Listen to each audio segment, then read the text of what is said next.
junto con saludarlos y saludarles. Esta es la retroalimentación del certamen número 1 de la asignatura Neonatología 2 de la versión 2022. Esta es una retroalimentación asincrónica que esperamos que les pueda ser de utilidad para que la puedan revisar y puedan analizar cómo afrontar las distintas evaluaciones, ya sea de la misma asignatura, de los ramos vinculados a la neonatología, como también otras que sean de contexto disciplinar. En ese marco, en resumir que este fue un certamen que estuvo construido por 30 preguntas alternativas, las cuales se contextualizaban en torno a dos casos clínicos.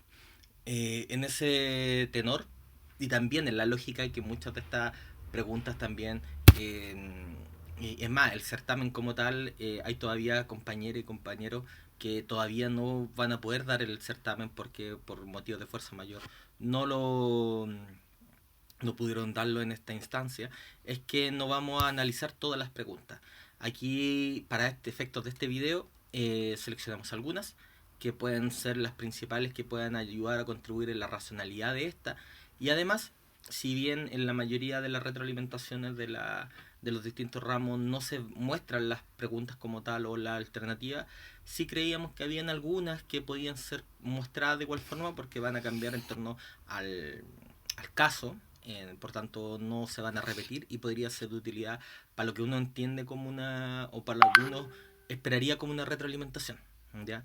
La idea no es que sea decirme cuál fue la alternativa, sino cuál fue el porqué de qué es lo que esperábamos que pudieran responder. El primer caso era de Cristina, que era una recién nacida de pretérmino de 35 semanas, que tenía una hipoglicemia y con su madre hospitalizada por una sospecha de COVID positiva. Las primeras preguntas estaban vinculadas al cuidado de la piel, que ahí la mayor racionalidad para poder llegar a la alternativa correcta era poder discriminar cuáles son las características particulares de la piel de un recién nacido prematuro. Y no debiese ser de mayor complejidad el poder encontrar esto porque muchas de estas eran interpretables desde el apunte de cuidado de la piel. La número 4 creo que era importante, que era el método de alimentación que podía preferir Cristina, y acá tal vez donde hubiesen podido tener mayores complicaciones era si era chupete o pecho materno. Aquí probablemente el chupete era importante por dos razones, principalmente porque como está con un cuadro de hipoglicemia, va a ser un recién nacido que probablemente en un inicio deba iniciar solamente con suero glucosado o en su defecto, dependiendo del el hemoglucotest, perdón, pueda con algún grado de alimentación, con algún grado de alimentación enteral que pueda ser controlado y pueda ser cuantificado. Por eso probablemente la alimentación por chupete va a ser lo más óptimo para él. Es más, pudiese extraerse la leche de la madre, pero para saber cuánto es lo que se alimenta, para saber cuál es el aporte para poder controlar la hipoglicemia, el chupete debiese ser la mejor opción para el caso de Cristina. Adicionalmente a esto, que en el pecho teníamos el caso que la madre tenía un COVID positivo, un COVID, por tanto también era el hecho de que no iban a poder tener a la madre cercana o a libre disposición para poder alimentar a Cristina. Y por eso era debiese ser el mejor método de alimentación que ustedes pudiesen definir. La sonda de alimentación en este caso no correspondía principalmente por la edad gestacional, porque ya a las 35 semanas la succión y deglución a lo menos debiese estar y debiesen ya estar coordinada con la respiración. Por tanto, no era una opción para el caso puntual de Cristina y por tanto debiesen haberse enfocado, su problemática debiese haber estado entre las alternativas A y B. Las preguntas 6 creo que era importante desde el punto de vista de poder llevarlo a contextualizar que efectivamente podemos estar en contextos complejos y con la participación de la familia, y vamos a tener que saber qué decir en esos minutos. También eso es la importancia y fue el trabajo que tratamos de hacer con estos casos para que efectivamente fuera lo más significativo para ustedes.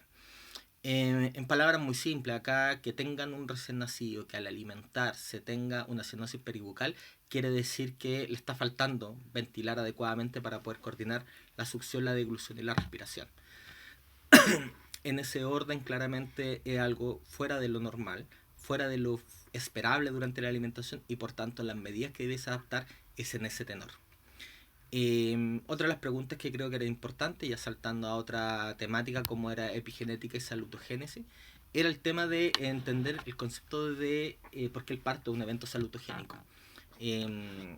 Acá creo que es importante para ustedes el hecho de poder, en cualquier discusión, entender por qué al final el estrés fisiológico que nos entrega un parto vaginal es importante para la adaptación fisiológica a corto, mediano y largo plazo de todos nosotros.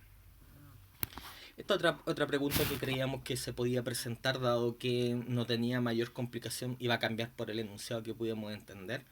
Y aquí el único elemento, y debiese ser que todos la dicen tener correcta, es que hay distintos tipos de clasificaciones. Y aquí se pregunta solo por peso. Por tanto, aquí el único que le dice importar es el peso, que eran 2.230 gramos. Y por tanto, un recién nacido de bajo peso al nacer. Recordar que los recién nacidos de muy bajo peso al nacer es otra clasificación que es mucho más bajo. Y adecuado es la relación de clasificación entre peso y edad gestacional. Solamente un elemento a considerar, que si bien el bajo peso al nacer, como por ejemplo un recién nacido pequeño para la gestacional, son elementos que son, uno puede entender que son cosas similares, si bien son similares, tienen alcances que son distintos, son diagnósticos distintos. Por tanto, cuando uno elabora la hipótesis diagnóstica, ambos tienen que estar. Pregunta 14. Esta está vinculado a los exámenes que pudiésemos esperar, la hiperbilirrubinemia. Son varios los exámenes que pudiesen tener. Acá la racionalidad que nosotros esperábamos es en función de al tomar los exámenes de sangre, qué es lo esperable y qué es lo que te hace sospechar que hay una hiperbilirrubinemia, que está vinculado a lo que manifestó el profesor Galvez en la presentación de hiperbilirrubinemia. Otra pregunta que es importante, y esta pregunta para mí es importante no solamente por el certamen, sino creo que es una pregunta que deben tener, les van a hacer cuando vayan a la práctica y la tienen que tener súper clara, porque a un recién nacido puede estar fuera de una fototerapia. Ahí lo importante es saber por qué, cuál es el mecanismo de acción que te salvaguarda de que sacarlo a la fototerapia al recién nacido no le va a hacer mal. Y adicionalmente, ese efecto, es decir, este efecto residual que queda de la fototerapia posterior a su aplicación, ¿cuánto tiempo dura? Creo que eso es sumamente importante. Si entre medio quieren que lo pongamos, a mí me encanta el tema de hiperbilirrubinemia y quieran hablar de la fototerapia, podemos, entre medio en el foro que vamos a abrir para la retroalimentación, escribir y poder hablar sobre el tema. Me gusta mucho. La 16, ¿cuánto tiempo se recomienda cambiar el antifaz de Cristina? Esta la pusimos textual aquí en la retroalimentación, porque estaba también textual dentro de la clase del profesor Galvez, eran cada 12 horas. Pueden haber alguna adecuación a nivel local que puedan hacer más, pero en general lo importante es saber de que se tiene que cambiar el antifaz. Y además que tengas cerrado tanto... también creo que es importante, yo creo que Pablo probablemente lo planteó en la clase, de cuál es la importancia efectivamente de poder tener, cuáles son los efectos adversos que puede tener este recién nacido con los ojos tanto tiempo cerrados y que puede afectar el neurodesarrollo, como también poder generar una infección, desde lo más básico que puede ser eso hasta lo más complejo como puede ser la disminución de la estimulación del neurodesarrollo de ese recién nacido. También durante la fototerapia, ¿qué acciones dicen implementarse para subsanar el aumento de las pérdidas insensibles de agua? Yo creo que será una pregunta fácil. Probablemente hay que entender qué son las pérdidas insensibles de agua para saber qué es lo que tú tienes que complementar. Caso clínico número 2. Este era de un recién nacido de pretérmino. También se llama Pablo, igual que nuestro querido profesor y director de escuela. Probablemente el próximo tendremos a la profesora, al recién nacido Jovita, para hacerle allí a nuestros directores, a nuestras autoridades un guiño. La pregunta, cuando sepa Pablo que está aquí en el certamen, me va a retar. En la pregunta 18, aquí también la pusimos textual porque es la pregunta por la cual se partió la clase de alteraciones del crecimiento. ¿En qué momento se toman? A las 2 horas postparto. Hematocrito y glicemia para estos dos casos. Pueden ser razones distintas para los distintos contextos, pero la regla general es a las 2 horas postparto. Lo colocamos acá porque lo que me interesa es que les quede grabado. La 21, Aquí lo importante es saber de que efectivamente, dependiendo de la gravedad o qué tan profunda es la hipoglicemia, varía el manejo clínico. Nosotros nos vamos a dar la indicación de cuál de ellos va, pero hay que tener súper claro porque a ustedes les va a tocar que cuando tenga que ingresar este recién nacido, saber si tienen que estar con el material para tener colocar una sonda caída libre a régimen cero, dar chupete o estar preparando un suero glucosado con una bomba y por tanto poner una vía. La pregunta 23 también, yo espero que también sea una pregunta que todos la tengan correcta, que está vinculado a las distintas dimensiones de la atención integral y pensando de que la primera acción que yo voy a tener es asegurar la vía aérea. ¿Para qué aseguro la vía aérea en posesión del olfateo? ¿Cuál es el objetivo de poder hacerlo? Eso es la dimensión a la cual apunta. La 24, ¿qué cuidado tendría al administrar la leche dice ahí, la leche tras la instalación de este dispositivo? También hay algunas características que están en el texto del apunte que dicen ser fáciles de responder. Y las últimas que quisimos presentar acá,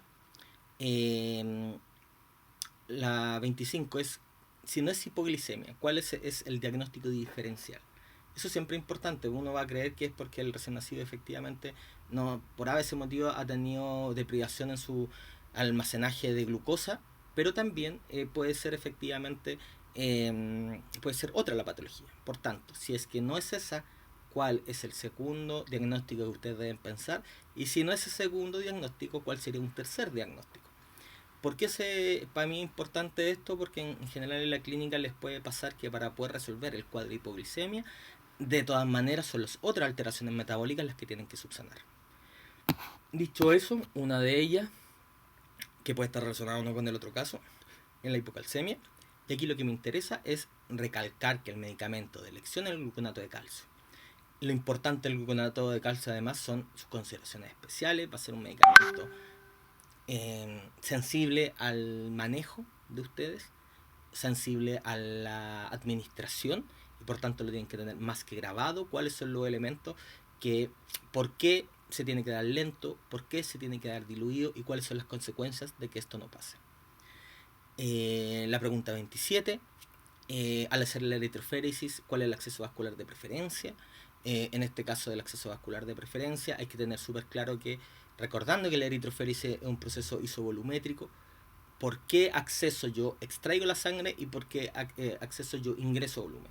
Y cuando yo ingreso, yo funciono el vaso que voy a extraer, ¿cuáles son los efectos adversos que pueden existir?